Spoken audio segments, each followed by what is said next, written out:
नमस्कार दोस्तों, स्वागत है आपका डायनेमिक डीके में daily news with Dinesh Kumar के। आज के वीडियो में हम बात करने वाले हैं 26 जून 2020 की इंपॉर्टेंट न्यूज के बारे में। दोस्तों, वीडियो में आज की खबरें और इसके लास्ट में कवर की जाने वाले स्टैटिक फैक्ट्स को जानने के लिए इस वीडियो को एंड तक जरूर देखिएगा। चलिए पहले बात करते हैं वीडियो के की अट्रैक्शंस के बारे में। हमारे आज की वीडियो में central board of secondary education, IIT Bombay, प्रधानमंत्री शहरी आवास योजना, smart cities mission, Atal mission for rejuvenation and urban transformation, Bombay stock exchange, national stock exchange तथा central board of direct taxes का जिक्र आया है, जिसे मैंने वीडियो में ही अलग कलर में हाईलाइट कर दिया है। तो वीडियो स्लाइड्स को देखकर आप इनके बारे में जान सकते हैं। चलिए वीडियो शुरू करते हैं। देश में कोविड इंफेक्टेड रोगियों के स्वस्थ होने की जो रेट है वो 57.43 हो गई है हमारे यहां पर। पिछले 24 घंटों में 13,000 से अधिक इंफेक्टेड जो रोगी थे वो ठीक हुए और देश भर में अब तक कुल 2,71,000 रोगी उपचार से ठीक हो चुके हैं। भारत में प्रति 1 लाख की आबादी पर 33 के करीब कोविड मामले हैं, जबकि ग्लोबल लेवल पर ये जो औसत है ये 114 के करीब है। इसके अलावा भारत में कोविड-19 रोगियों की मृत्यु दर भी दुनिया में सबसे कम है। हमारे यहाँ पे डेथ रेट जो है वो प्रति लाख 1.06 है, जबकि वर्ल्ड में इस महामारी की औसत मृत्यु दर 6.24 है। इस समय देश भर में कुल 1007 लेबोरेटरीज इसकी टेस्टिंग का काम कर रही हैं। इनमें से 734 गवर्नमेंट लैब हैं और 273 प्राइवेट लैब्स हैं। हेल्थ मिनिस्टर ने कहा है कि पिछले 24 घंटों में 2,07,000 से अधिक कोविड-19 जांच की गई और देश में अब तक 75 लाख से अधिक सैंपल्स की टेस्टिंग की जा चुकी है। स्वास्थ्य मंत्रालय का एक जो टीम होगी वो कल से गुजरात, महाराष्ट्र और तेलंगाना का 4 दिन का दौरा करेगी। ये जो टीम होगी ये राज्य सरकारों के साथ कोविड के प्रबंधन के प्रयासों को मजबूत बनाएगी और इसका जो नेतृत्व होगा वो स्वास्थ्य मंत्रालय में एक ज्वाइंट सेक्रेटरी करेंगे। ये केंद्रीय टीम कोरोना वायरस के नियंत्रण के लिए राज्य द्वारा किए गए उपायों की समीक्षा करेगी। स्वास्थ्य मंत्रालय के आंकड़ों के मुताबिक महाराष्ट्र में सबसे अधिक 1,42,000 से अधिक मामले सामने आए हैं। वहीं गुजरात में करीब 29,000 और तेलंगाना में 10,000 से ज्यादा मामले सामने आ चुके हैं। बढ़ते नेक्स्ट खबर की ओर। राष्ट्रीय राजधानी दिल्ली में के सभी जिलों में सीरोलॉजिकल सर्वे कराया जाएगा, जिसमें सभी वर्गों और उम्र के 20,000 लोगों की सैंपल टेस्टिंग होगी। इससे दिल्ली में इन्फेक्शन के फैलाव का एक कॉम्प्रिहेंसिव असेसमेंट करने में मदद मिलेगी और एक व्यापक रणनीति निर्धारित की जा सकेगी। ये डॉक्टर वीके पॉल की रणनीति की सिफारिशों के अनुसार तैयार योजना के तहत किया जा रहा है। केंद्रीय मंत्री गृहमंत्री अमित शाह के निर्देश पर 14 जून को इस समिति का गठन किया गया था। रविवार को श्री शाह ने दिल्ली में कोविड-19 की हालत की समीक्षा की थी और डॉक्टर वीके पॉल समिति की सिफारिशों पर चर्चा हुई थी। समिति ने कंटेनमेंट जोन्स का नए सिरे से डिलिमिटेशन और इनकी सीमा पर और इनके अंदर की गतिविधियों पर सख्त नियंत्रण की सिफारिश की है। दिल्ली में परसों कोविड-19 के 3,788 नए मामले सामने आए और कुल मामलों की संख्या 70,390 हो गई है और इस प्रकार दिल्ली कल सबसे ज्यादा प्रभावित शहर मुंबई को भी पीछे छोड़ गया। नेक्स्ट खबर की ओर बढ़ते हैं। प्रधानमंत्री नरेंद्र मोदी आज वीडियो कॉन्फ्रेंस के जरिए आत्मनिर्भर उत्तर प्रदेश रोजगार अभियान का शुभारंभ करेंगे। इस अवसर पर राज्य के मुख्यमंत्री योगी आदित्यनाथ और संबंधित मंत्री भी शामिल होंगे। इस दौरान श्री मोदी 6 जिलों के ग्रामीणों के साथ बातचीत करेंगे। राज्य के विभिन्न जिले जन सेवा केंद्रों और कृषि विज्ञान केंद्रों के जरिए इस कार्यक्रम से जुड़ेंगे। उत्तर प्रदेश में लगभग 30 लाख के करीब मजदूर हाल ही में दूसरे राज्यों से वापस लौटे हैं और प्रदेश के 31 जिले ऐसे हैं जहां इन मजदूरों की तादाद 25,000 से अधिक है। इनमें 5 इंस्पिरेशनल डिस्ट्रिक्ट भी शामिल हैं। राज्य सरकार ने आत्मनिर्भर उत्तर प्रदेश रोजगार अभियान की अनूठी पहल इसकी योजना बनाई है और ये अभियान जो होगा वो मुख्य रूप से रोजगार उपलब्ध कराने, स्थानीय उद्यमिता को बढ़ावा देने और रोजगार के अवसर उपलब्ध कराने के लिए औद्योगिक संघों और अन्य संगठनों के साथ भागीदारी पर केंद्रित है।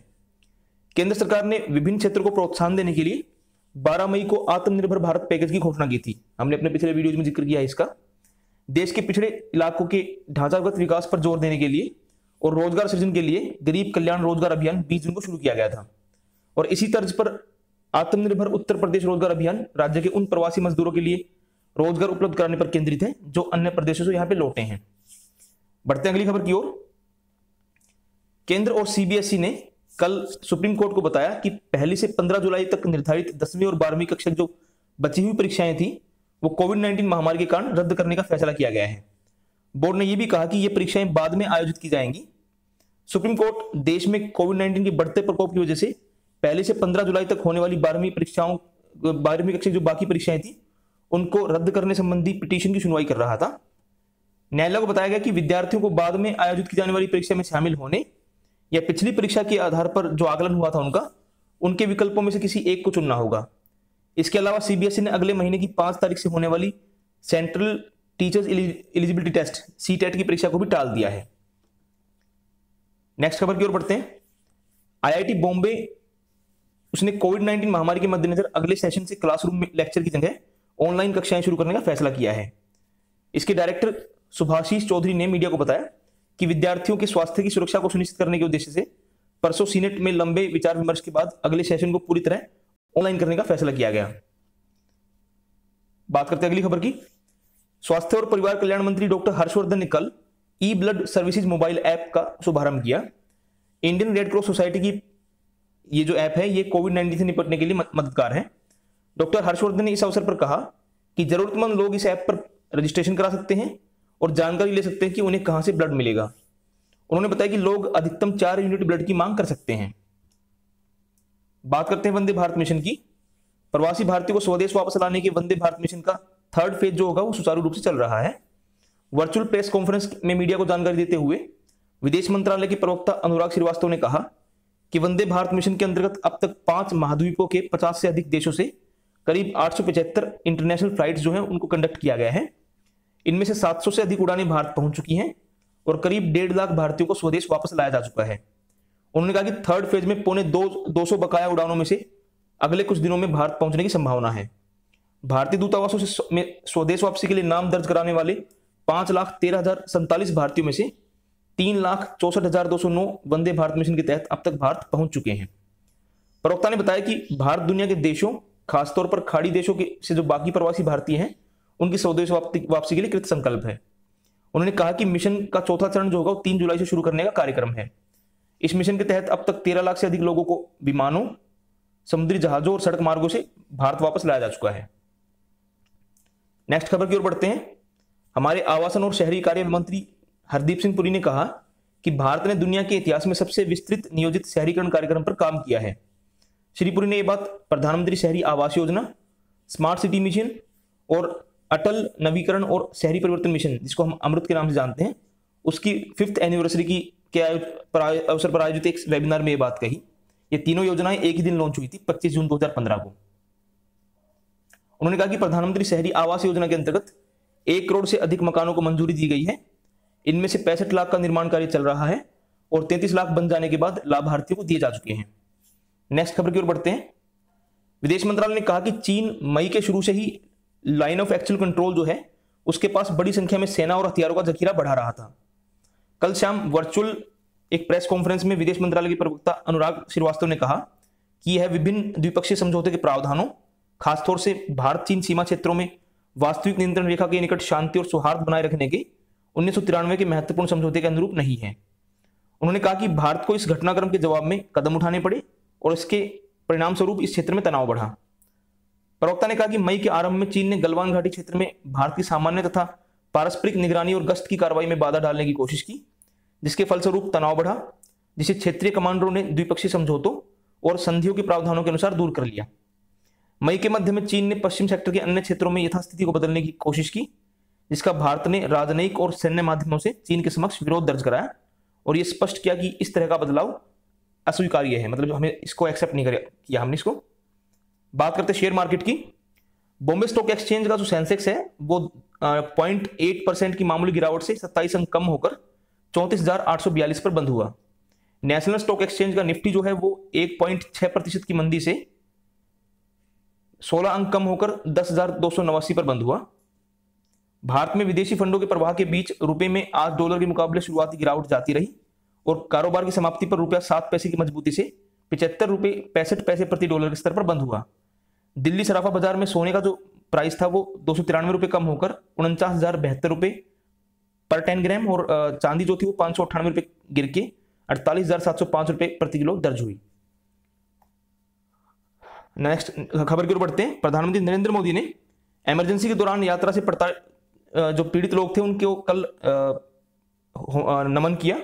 श्री मोदी ने कहा कि 45 साल पहले देश पर थोपे गए आपातकाल का उस समय लोगों ने कड़ा विरोध किया और देश में लोकतंत्र की रक्षा के लिए लड़ाई लड़ी और यातनाएं सही।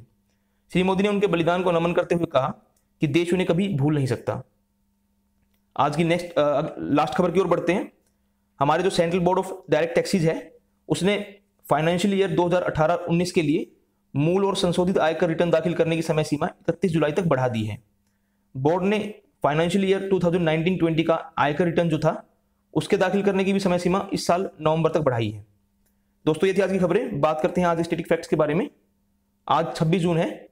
26 जून 1498 को चीन में पहली टूथब्रश का इन्वेंशन हुआ, जिसे जो बोर यानी कि जो जंगली सूअर होता है उसके बालों से बनाया गया था। 26 जून 1797 को अमेरिका के चार्ल्स न्यूबोल्ट को पहले कास्ट आयरन प्लो का पेटेंट प्राप्त हुआ। 26 जून 1843 को हांगकांग को एक ब्रिटिश कॉलोनी डिक्लेयर किया गया। उसके अलावा 26 जून 1857 को पहली Victoria cross award ceremony, Victoria cross जो होता है वो हाईएस्ट गैलेंट्री अवार्ड है ब्रिटेन का, ये अवार्ड सेरेमनी आयोजित की गई थी, जिसमें 62 लोगों को क्रीमियन वार में वीरता के लिए क्वीन विक्टोरिया द्वारा विक्टोरिया क्रॉस प्रदान किया गया था। 26 जून 1894 को जर्मनी के कार्ल्सबेंज ने गैसोलाइन ड्राइवन ऑटो के लिए पेटेंट प्राप्त किया। 26 जून 1906 को पहली ग्रांड प्रिक्स कार रेस जो थी वो फ्रांस के ली मैंस में आयोजित हुई, जिसे ऑटोमोबाइल क्लब डी फ्रांस जो था उसने आयोजित किया था। रेनॉल्ट के फेरेंज जिसने इस प्रतियोगिता को जीता था। 26 जून 1909 को लंदन में विक्टोरिया एंड एल्बर्ट म्यूजियम खोले गए। 26 जून 1914 को द इंडियन रिलीफ एक्ट पारित किया गया। इस कानून के पास होने से अपना अनुबंध नवीनीकृत ना करा पाने वाले भारतीयों पर लगने वाला 3 पाउंड का जो टैक्स था वो हट गया और इंडियन तरीके से होने वाली जो मैरिजेस थी उनको मान्यता दी गई। गांधी जी ने वहां के लोगों के साथ मिलकर एक आंदोलन चलाया था, जिसके बाद ये एक्ट पारित हुआ था और ये उनकी काफी बड़ी जीत मानी जाती है यहाँ पर। 26 जून 1936 को वर्ल्ड के पहले प्रैक्टिकल हेलीकॉप्टर ने उड़ान भरी। इसकी एक जो प्रोटोटाइप है या मतलब ये कह सकते हैं हम, इसका जो एक रेप्लिका है वो जर्मनी में रखी है अभी। 26 जून 1945 को यूनाइटेड नेशंस चार्टर पर हस्ताक्षर किए गए। उसके अलावा 26 जून 1960 को ब्रिटिश सोमालीलैंड, जिसको हम सोमालिया के नाम से जानते हैं, उसको ब्रिटेन से स्वतंत्रता प्राप्त हुई। 26 जून 1960 को ही मेडागास्कर को भी फ्रांस से स्वतंत्रता मिली थी। उसके अलावा 26 जून को यूनाइटेड नेशन जो होता है वो international day against drug abuse and illicit trafficking मनाता है। इसे मनाने की शुरुआत 1989 में हुई थी और इसकी इस साल की थीम है better knowledge for better care. 26 जून को ही united nations international day in support of victim of torture भी मनाया जाता है। इसे साल 1998 से मनाया जा रहा है। तो दोस्तों ये अच्छी आज की खबरें और स्टैटिक फैक्ट्स। मुझे उम्मीद है कि आपको वीडियो पसंद आया होगा। Please like it, subscribe to my channel, share the video with all your friends and don't forget to press the bell icon. Thank you दोस्तों, बाय।